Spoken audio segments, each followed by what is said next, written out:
नमस्कार, मी विनोद राठोड. आपल्या युट्यूब चॅनलमध्ये सगळ्यांचं जोरदार मनापासून स्वागत आहे. मित्रांनो, सगळ्यांना माहितीच असेल की एमपीएससी म्हणजे महाराष्ट्र लोकसेवा आयोगाने दोन मोठे बदल केलेले आहे. ते बदल म्हणजे सगळे गोल पैकी एक तरी गोल तुम्हाला काळा करावा लागणार आहे. नाही केलं तर निगेटिव्ह मार्किंग होईल आणि त्यानंतर बैठक क्रमांक 8 ऐवजी 7 झालेला आहे. आता नेमके हे बदल काय आहे, हे बदल कधीपासून लागू होतील याच्यावरती आपल्याला चर्चाही करायची आहे, कारण फार महत्वाची चर्चा आहे. अन्यथा प्रश्नपत्रिका तुमची पूर्ण गोल केलेली सुद्धा बाद होऊ शकते आणि एवढी मेहनत तुमची वाया जाईल आणि तुम्ही अनक्वालिफाय सुद्धा होऊ शकता. अशा पद्धतीचा हा बदल आहे. हा बदल आता सकारात्मक आहे की नाही या गोष्टीवरती सुद्धा आपण चर्चाही करणार आहे. तर बघा, इथे एमपीएससी ने केले मोठे बदल. बैठक क्रमांक 7 अंकी अन निगेटिव्ह मार्किंगला वजा होणार गुण. चालेल, या ठिकाणी आपण बघू शकतो आता उत्तर पत्रिकेची नवीन रचना कशी असेल. आता उत्तर पत्रिका जी आहे म्हणजे ओएमआर शीट आहे.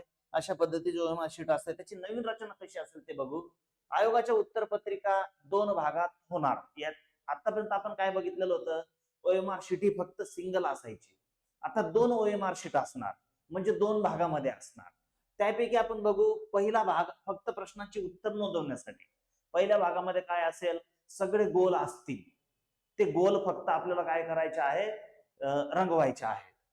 भाग दुसरा, उमेदवाराचे नाव, बैठक क्रमांक, विषय सांकेतांक, प्रश्नपत्रिका क्रमांक व स्वाक्षरी यांसारखी वैयक्तिक माहिती असेल, जी आपली संपूर्ण माहिती असते. सीट क्रमांक असेल, आपली सिग्नेचर असेल, नंतर बैठक क्रमांक असेल, विषय सांकेतांकी असेल, वगैरे वगैरे, याच्यामध्ये सगळं काही डिटेल मध्ये असणार आहे.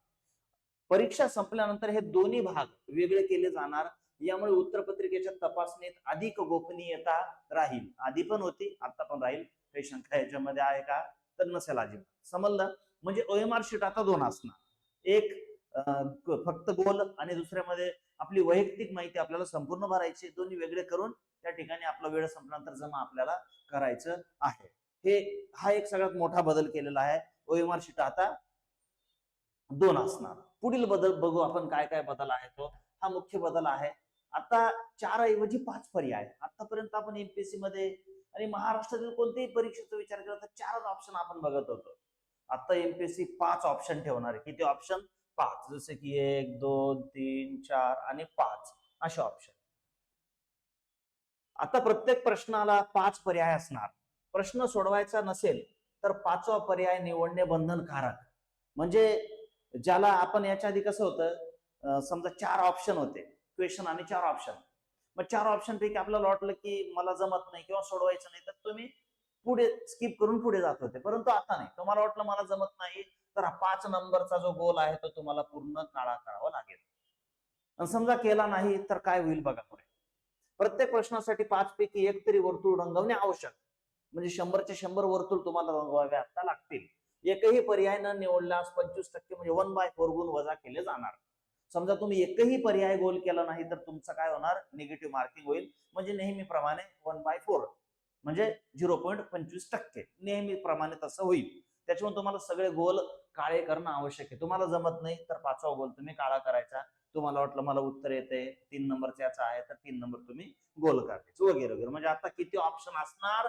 5 ऑप्शन. आता विद्यार्थ्यांच्या मनामध्ये प्रश्न पडलेला असेल, सर जी मग प्रश्नपत्रिका आहे, त्या प्रश्नपत्रिकेमध्ये प्रश्न असेल आणि प्रश्न असल्यानंतर मग तिथे 4 ऑप्शन असतील की 5 असेल, तर तिथे 4च ऑप्शन असणार आहे, 5 ऑप्शन नसणार नाही. निगेटिव्ह मार्किंग अधिक कडक. बैठक क्रमांक आता 8 ऐवजी 7 असेल. आधी 8 बैठक क्रमांक, समजा नाशिकला तुम्ही अर्ज केला तर NS असं सुरुवातीला आणि त्यानंतर बैठक क्रमांक. आता N आणि S लिहिण्याची गरज नाही, तर डायरेक्ट काय असेल, पूर्ण बैठक क्रमांक तुमचा असेल. हा क्रमांक संबंधित जाहिरातीच्या संपूर्ण निवड प्रक्रियेसाठी कायमस्वरूपी राहील. म्हणजे पूर्व परीक्षा, मुख्य परीक्षा, मुलाखत तर शेवटच्या टप्प्यापर्यंत एकच बैठक क्रमांक तुमचा राहील. चुकीचे उत्तर कोणताही पर्याय न निवडणे, एकापेक्षा जास्त पर्याय निवडणे, खाडाखोड किंवा दुरुस्ती करणे, या चुका झाल्यास प्रत्येक प्रश्नामागे 25% म्हणजे 1/4 गुण वजा केले जाईल. साहजिक आहे, गोल अर्धाच केलेला आहे किंवा 2-2 गोल केलेले आहे, खाडाखोड केलेला आहे वगैरे, तर त्याच ठिकाणी सुद्धा निगेटिव्ह मार्किंग लागू केले जाईल. गुण अपूर्णांकात आले तरी ते जसेच्या तसे राहतील. समजा फॉर एक्झाम्पल एखाद्या विद्यार्थ्याला 75 75. एवढे गुण आले तर त्याला तेवढेच गुण असणार. राऊंड ऑफ 76 केले जाईल का? अजिबात नाही.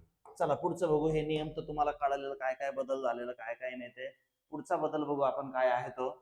उत्तरपत्रिका कशी अवैध ठरेल, म्हणजे उत्तरपत्रिका कशा पद्धतीने ते बाद करतील, तर ते सुद्धा आपण या ठिकाणी बघू. काटेकोरपणे तुम्हाला हा नियम पाळणं आवश्यक आहे, अन्यथा एवढी 2-2, 4-4, 5-5 वर्षाची मेहनत तुमची वाया जाईल. खालील चुका झाल्यास उत्तरपत्रिका अवैध ठरू शकते. ठराविक ठिकाणी स्वाक्षरी न करणे. आता स्वाक्षरी त्यांनी दिलेली आहे त्या ठिकाणी न करता वेगळ्या ठिकाणी तुम्ही सही करशाल तर तुम्हाला माहिती आहे तर काय होईल ते. काळ्या बॉल पॉइंट पेन शिवाय इतर पेन वापरू नये. नाही माहिती तुम्हाला, ब्लॅकच बॉल पेन पाहिजे, दुसरा चालणार नाही. अनावश्यक चिन्हे किंवा मजकूर लिहिणे. आता त्या ठिकाणी आपल्याला गोल करायला लावलंय आणि तुम्ही जर लिहित बसणार काही तर तुम्हाला माहिती काय होईल. प्रश्नपत्रिका क्रमांक न लिहिणे, म्हणजे बैठक क्रमांक लिहिलेला नाही.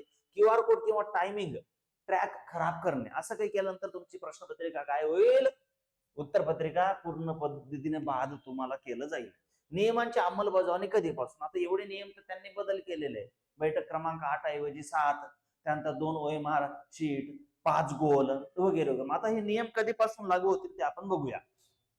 नवीन नियम आणि सुधारित उत्तरपत्रिका पद्धत 1 मार्च 2026 पासून सर्व एमपीएससी परीक्षांसाठी लागू असणार आहे. आता इथे मुद्दा लक्षात ठेवा, सर्व एमपीएससी परीक्षा 1 जानेवारी 2026 पासून महाराष्ट्रातील सर्व गट क च्या परीक्षा एमपीएससी घेणार आहे. म्हणजे हा नियम त्यांच्यासाठी पण लागू असणार आहे. उमेदवारांच्या मार्गदर्शनासाठी सविस्तर सूचना उत्तरपत्रिकेच्या कार्बनलेस प्रतीच्या मागील बाजूस दिल्या आहेत. त्या तुम्ही व्यवस्थित वाचून त्या ठिकाणी गोल तुम्ही करू शकता.